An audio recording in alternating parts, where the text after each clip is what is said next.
This is the face of murder. It's an old face. The face of Abel, not Cain. Abel Jackson, the killer with a smile. And this was the hand of my friend, Abel's father.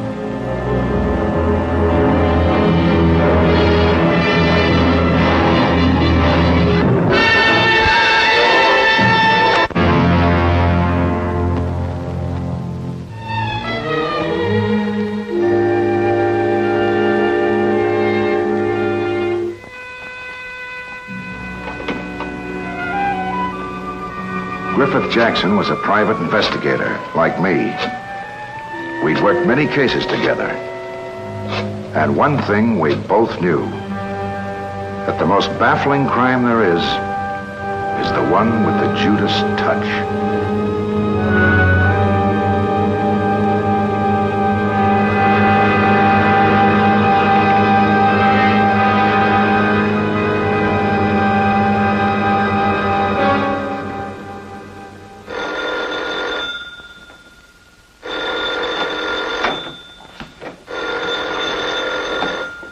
Hello? Mike Barnett. Speaking. This is Abel. Abel Jackson. Mike, something's happened. Something awful. Can you come over? Please. What's wrong, kid? Isn't your dad there? It's about Dad. Somebody. Somebody what? Dad's dead, Mike. You were one of his best friends. Please. Call the police. I'll be right over. I can't. Hang on to yourself, kid. I'll call. I'll be right over.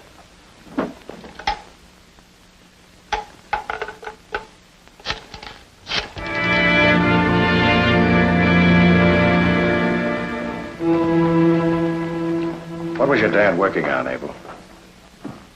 A case of blackmail, I think. He didn't talk about his work very much. Where's Julia? Who's Julia? My wife. She was having dinner with her mother tonight. Her mother's not very well. I went to a show and came home early. You and your wife live here, too? Yes, sir. Well, as soon as the doc gets here, that must be him now. Abel? Abel, are you in here? What on earth is this policeman doing in the hall? Dad! Dad! What happened? Abel! Mike! He's been killed, Julia. Killed? You mean murdered? Oh, hello, Doc. We've been expecting you. I'm sorry, Captain. I was held up by the crosstown traffic. There it is.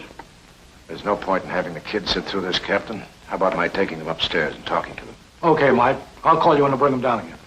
What kids?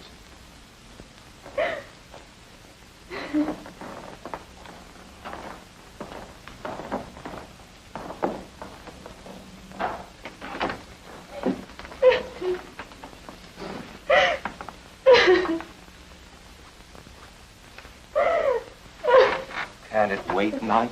Better not, Abel. I know it's tough, Julia, but I won't take much of your time.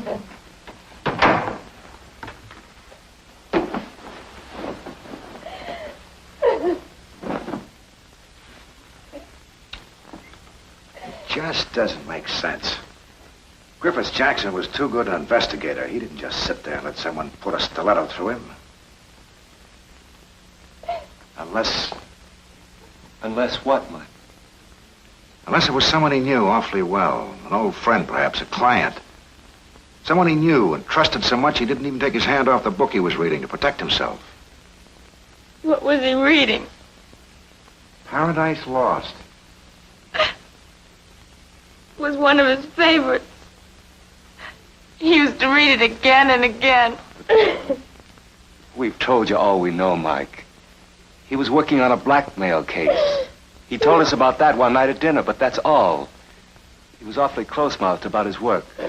He didn't want to violate his client's confidences. Yeah, I know. Well,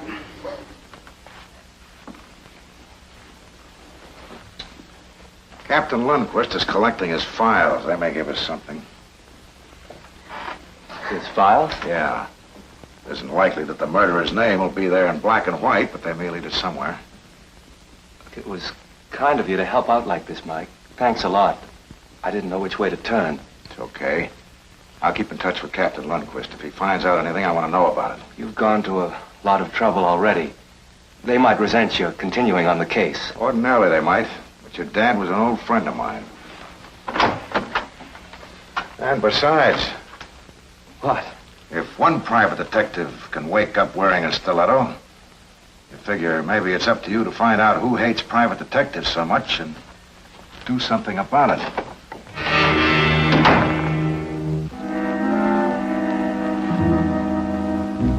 Thanks.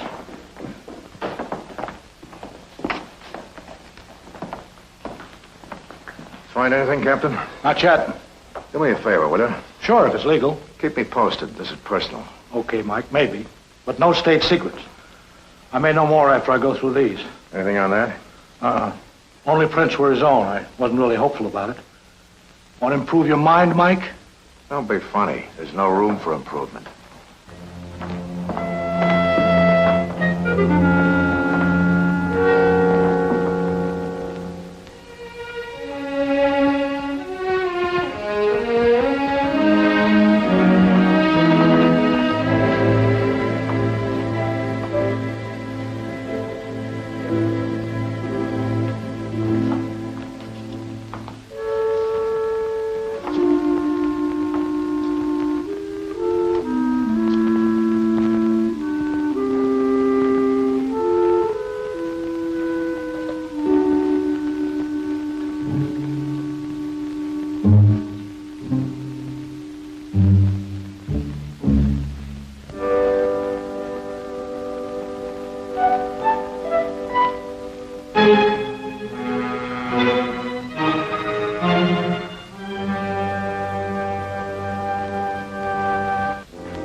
Go for a walk.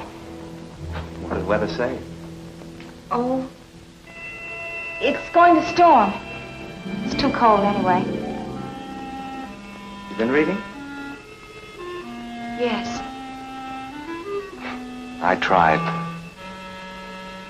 I couldn't. Couldn't keep my mind on it.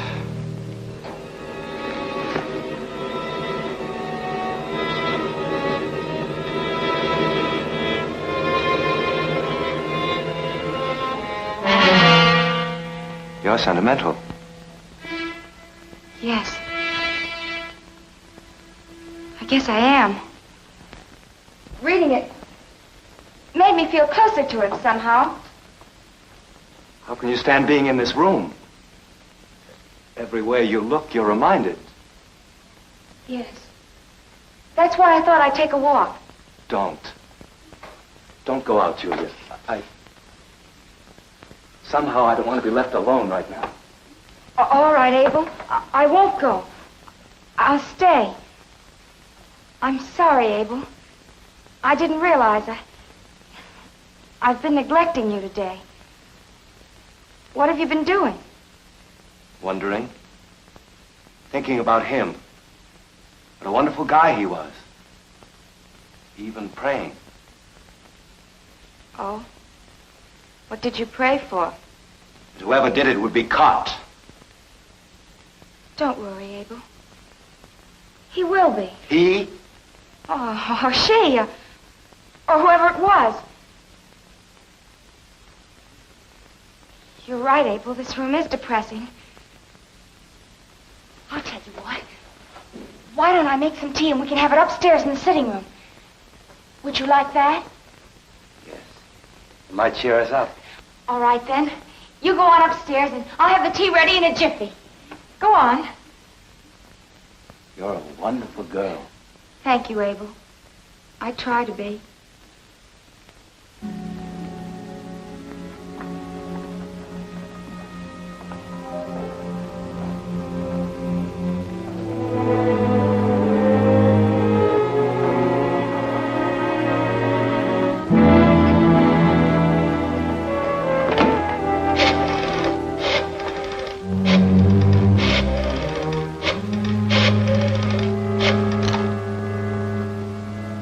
Hello, Mike. Mike, this is Julia. I've got to see you. Quickly. I can't tell you, not on the phone. I found something. Oh, no! No, don't come here. I'll come to you. I've got to get out of this house. I can't. I'll bring it with me. Goodbye.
A member of the family, I hope. Oh, Doctor, my name's Barnett, Mike Barnett. 2 T's? That's it. Well, I wasn't aware that this was a case That for... isn't necessarily. I'm an old friend of the family's. How is she?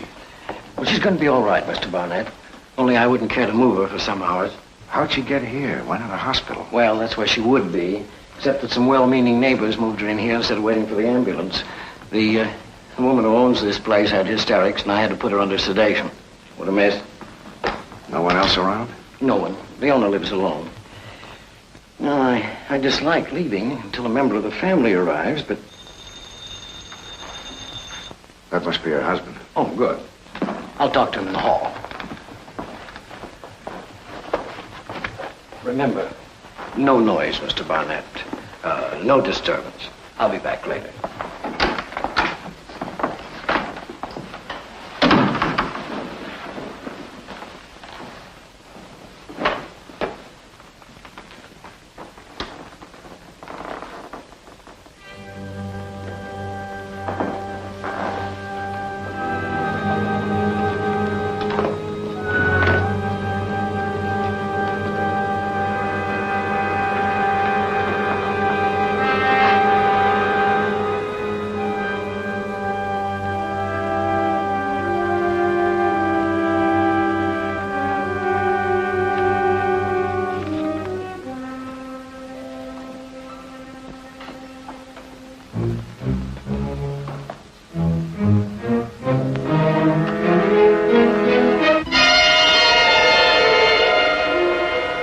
Julia. Julia.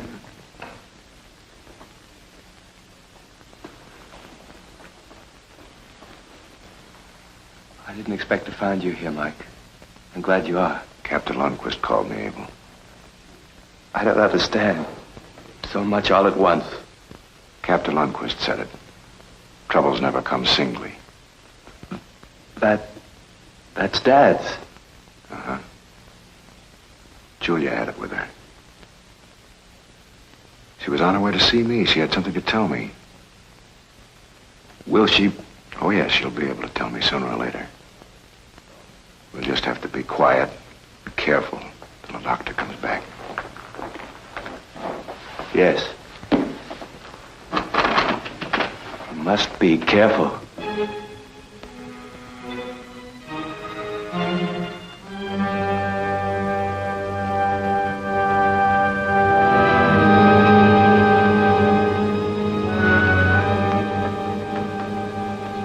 Look, Mike.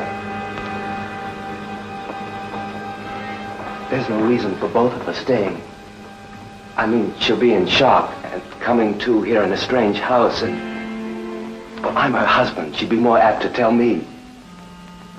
Why don't I phone you as soon as the doctor says she can be questioned? It might be hours. Yeah.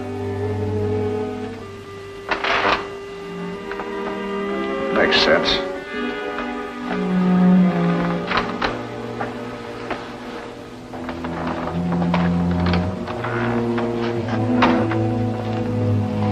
You have my number. I want you to call me as soon as she regains consciousness, understand? Of course.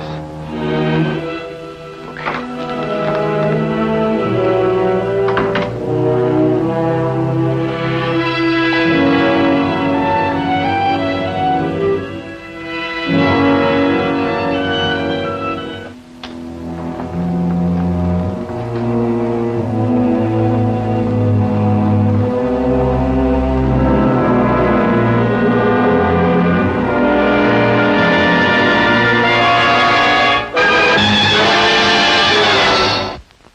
That'd be very stupid, Abel.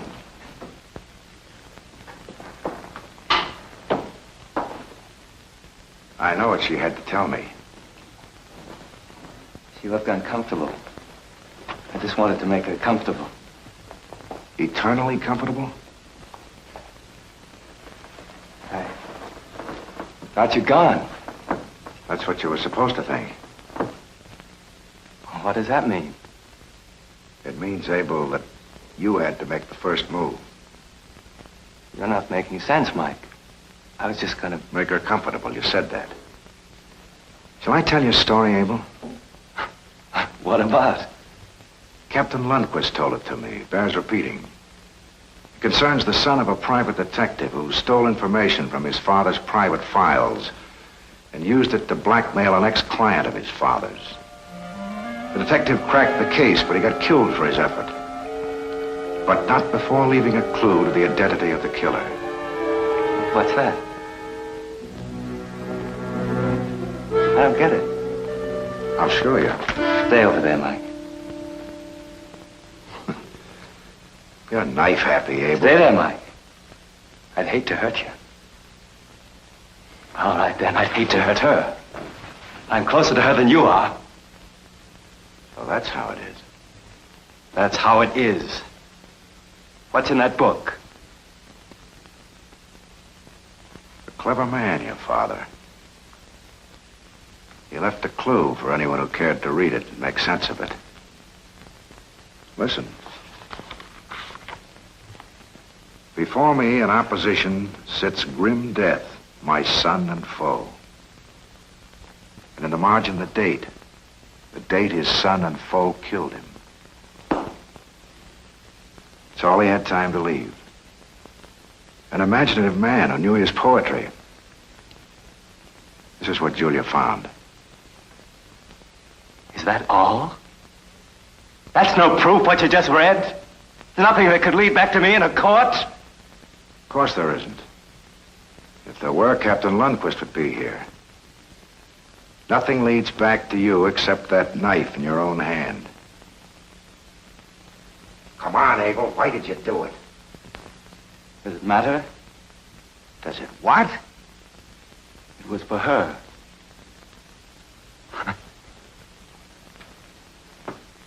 The Oldest story in the world. I was a two-bit clerk. Two-bit clerks can't afford to fall in love. Dad believed in young people earning their own living, being independent. I was afraid. I was awfully afraid I'd lose her. And one day, Dad left one of his files out on his desk. I glanced through it. I was kind of desperate by then. Some of the information seemed so useful. It seemed Seemed a shame to waste it? That's right. It worked for about a year. I was clever enough. When they turned the case over to Dad, I discovered that he was more clever by far.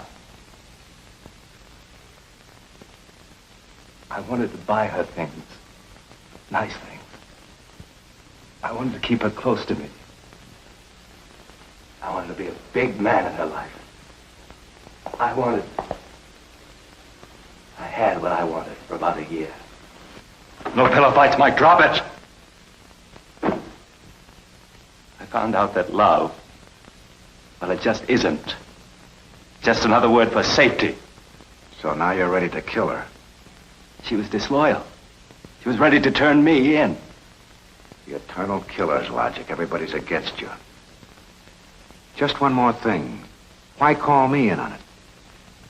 Who else can you turn to in times of trouble except old friends? I didn't expect you to meddle.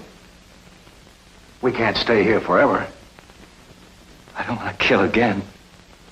Only if I have to. Move over there, Mike. Move, Mike. I'm not kidding. Oh, I see.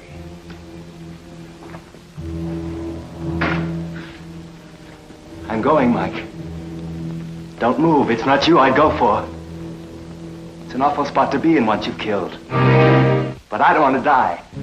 I want to live.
Mike!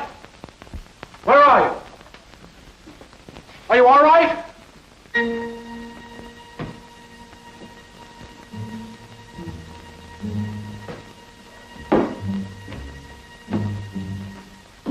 Mike, what is this? What's happened? What goes on here? Hello, Captain. Did he pull a knife on you? It's all right, Captain. From now on, poetry is going to be very close to my heart. A very thick volume of it. It's all here, Captain. The whole story. What is this all about? The book? It's about a guy who had everything and threw it away. He was an angel, but he couldn't fly.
same channel next week for another exciting case from the file I call Follow That Man.